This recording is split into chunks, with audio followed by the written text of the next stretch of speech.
Patrick Bet-David just went on camera and completely dismantled Angel Reese. And honestly, it wasn't even close. He called her out by name, praised Catln Clark as the real reason the WNBA has any leverage right now in its ongoing CBA negotiations, and said what a huge portion of fans have been thinking, but almost nobody in sports media has been willing to say out loud. And the timing couldn't have been more perfect. While Reese was on live television threatening to sit out the 2026 season, Clark was making her NBA on NBC analyst debut, calmly telling the world she's confident a deal will get done. That contrast says everything. So let's break down exactly what Bet-David said, and why he's absolutely right. Do you think Reese is delusional? Let me know in the comments below. Angel Reese recently suggested that WNBA players could go on strike over salary and benefits. And that's when Patrick Bet-David stepped in and said what a lot of fans have been thinking, but almost nobody in sports media dares to say out loud. He said, "When you choose a career, you should probably understand what the earnings look like in that field."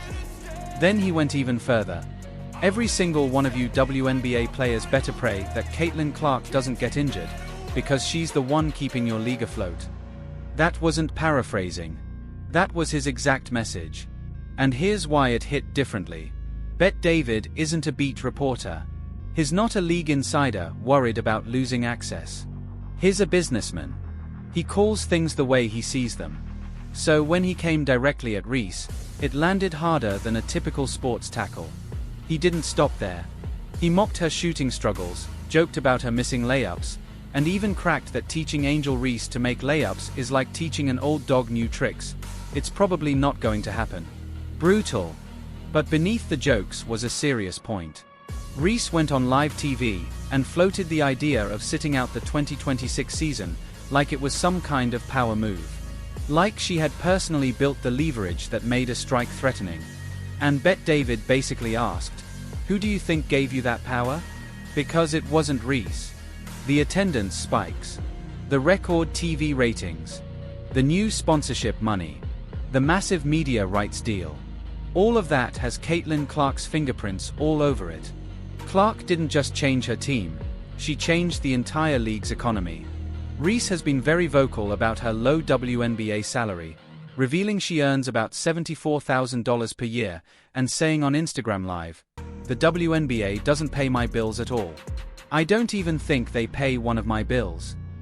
Her frustration makes sense when you look at the numbers. At LSU, Reese reportedly earned around $1.8 million through nil deals with brands like Reebok, PlayStation, McDonald's, and Coach. But her 4-year WNBA rookie contract totals about $324,000, with just $74,000 due next season. That's a massive drop-off. But here's the reality check. Professional league salaries don't exist in a vacuum. They depend on revenue. And right now, the revenue surge is being driven by Clark. So while Reese is talking about strikes and ultimatums, Clark is sitting at the analyst desk on NBC, calm, composed, and confident. Asked about the ongoing negotiations, Clark said, "I feel very confident that we're going to get something done. We're in this moment because of the product we put on the floor. No threats. No drama. No posturing. Just quiet confidence." That contrast says everything. One player is projecting power she didn't create. The other is calmly leading a league transformation in real time.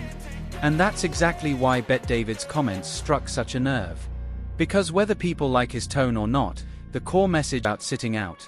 Let that sink in. Patrick Bet-David's core point was brutally simple. You don't get to threaten to sit out a season you didn't build. And that framing landed because fans already felt it. They just hadn't heard anyone say it that clearly and that publicly. Look at the comments under his video. The reaction clips. The quote tweets. People weren't pushing back, they were agreeing loudly. Some tried to defend Reese by pointing out that strikes happen in every major league. MLB in 1994, NBA in 1998, and NFL in 1982, 1987, and 2011. But here's the catch. Those leagues strike because they generate massive revenue. The NFL makes around $17 billion a year.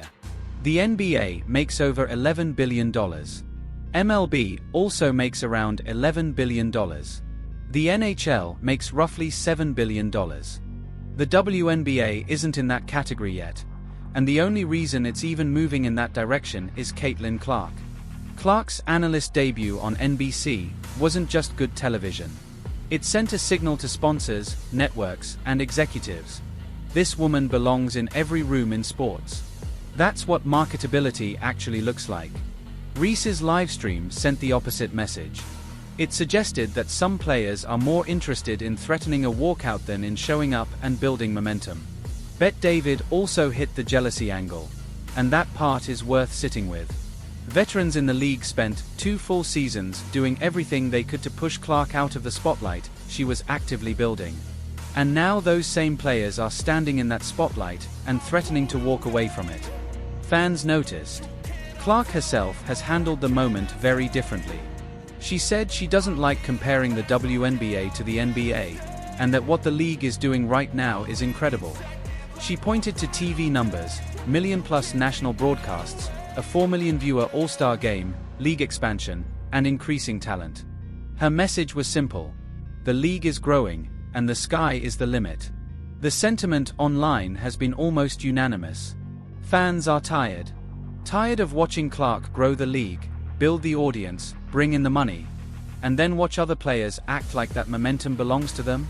Reese threatening a walkout doesn't make her a leader in this negotiation.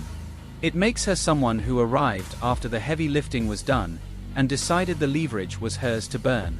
And then came the moment where the WNBA completely lost the public argument. After a key in-person bargaining session, WNBA Players Association President Nneka Ogwumike told Front Office Sports that the league showed up without a proposal. Her words: "They volunteered that they did not have a proposal prepared at the top of the meeting." That framing spread fast. Ownership showed up empty-handed, no numbers, no offers, no respect. Fans ran with it. But then the actual proposal details came out. The league did have an offer. A $5 million starting salary cap, max individual salaries climbing toward $1. $3 million, expanded benefits, and stronger player protections, with projections pushing max salaries toward $2. $4 million by 2031, and average salaries nearing $1 million. That's massive growth. Yet the union told fans there was nothing on the table. That wasn't spin. That wasn't a negotiating strategy. That was misleading the very people who were ready to defend them.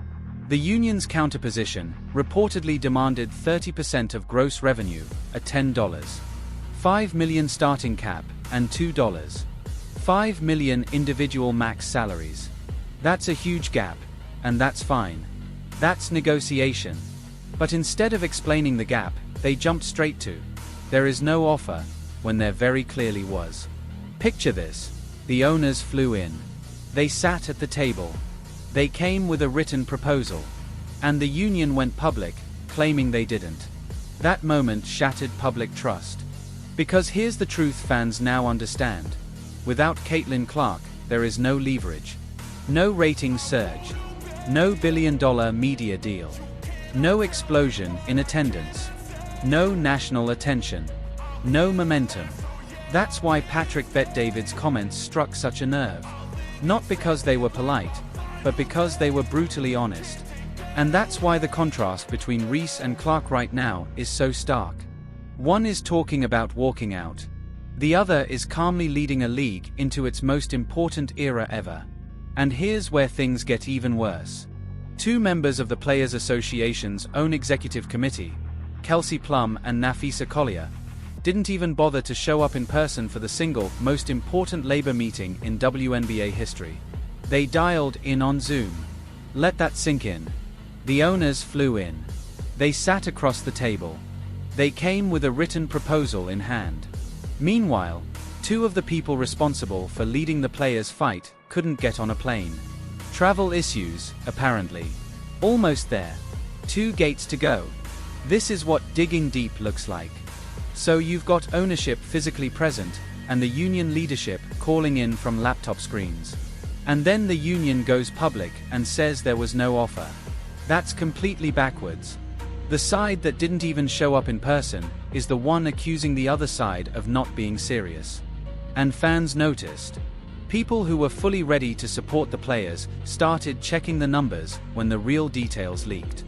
You can't build a sympathy campaign on a story that collapses the moment anyone checks the receipts. But here's the part that should actually make your blood boil, because this goes way beyond bad negotiating. Collier and Breanna Stewart aren't just WNBA players.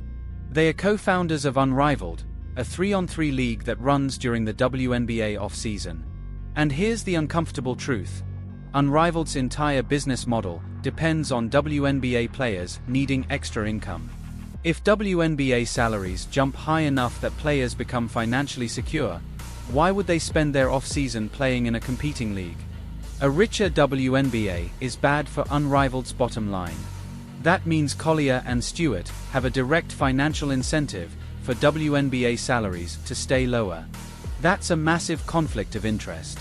So when negotiations stall, when leadership pushes positions ownership flatly can't accept, when Collier doesn't even show up in person for the most critical meeting of the talks, you have to ask, who does that actually benefit? And the answer isn't the average WNBA player trying to build a career. Now let's talk about the 2 seasons of what fans now call the Clark erasure, because it connects directly to everything happening right now. From the moment Catln Clark entered the league, the veteran culture treated her like an inconvenience. Physical play crossed obvious lines. Constant commentary about earning respect continued even after she was selling out arenas and breaking records. Veterans even criticized Clark's new fans, actual paying customers, for not knowing enough WNBA history.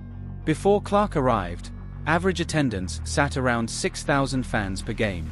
After she entered the league, attendance jumped 48% in 1 year.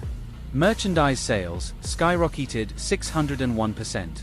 ESPN broadcasts surged to 1.2 million viewers per game, a 170% increase. Fewer games became appointment television. These numbers aren't subtle. They are screaming. Yet some veterans responded by pushing Clark out of the spotlight, mocking her popularity, and turning away brand new fans. And now, 2 years later, those same players are standing on the leverage she created, threatening to walk away from it. You don't get to push fans out the door, and then turn around claiming you built the house. And then the union escalated things even further. They banned all direct communication between players and team owners or front office staff. Think about that. You don't cut off communication when you're trying to close a deal. You cut off communication when you're trying to blow one up. That decision doesn't hurt Collier or Stewart. It hurts players like Sophie Cunningham, Lexi Hull, Aaliyah Boston, and Kelsey Mitchell. Players who want to compete, build careers, and get paid in 2026.